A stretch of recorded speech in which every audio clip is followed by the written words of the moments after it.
Hey everyone, it's me, Princess. Have you ever tried making mackerel curry using mega mackerel? Kung hindi pa, halika turuan kita.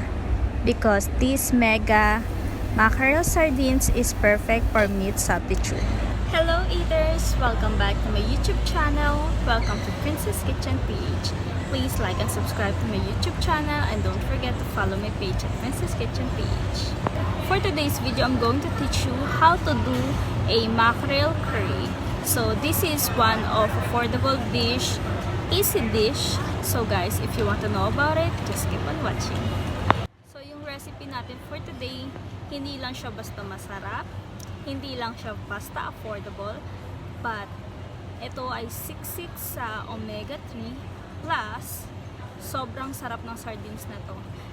Kung excited na kayong malaman kung ano yung dish natin for today, panoorin nyo tong video na to para sa full recipe. Tara, luto tayo. Our recipe for today is mackerel curry.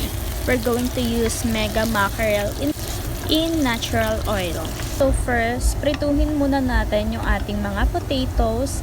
Tapos, isusunod natin yung ating carrots and bell pepper. Kaya natin to ginagawa is para mabilis na lang natin siyang lulutuin sa ating sauce mamaya. Dahil sa mega mackerel, hindi na natin kailangan na magpakulo ng sobrang tagal. Ngayon naman, dahil okay na yung ating vegetable, pwede na tayong mag-isa ng bawang at sibuyas. And we're going to use a mega mackerel in natural oil.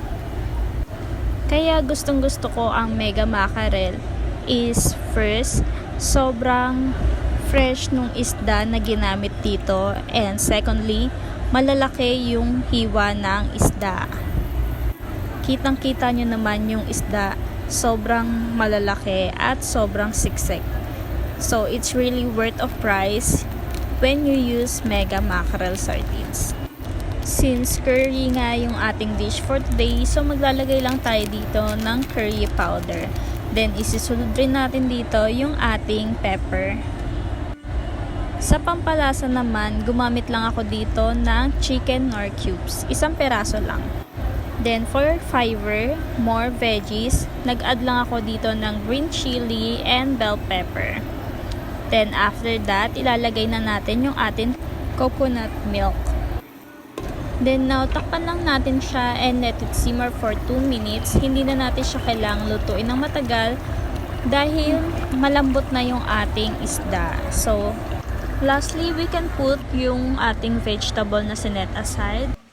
So now, here's our mackerel curry using mega mackerel in natural oil.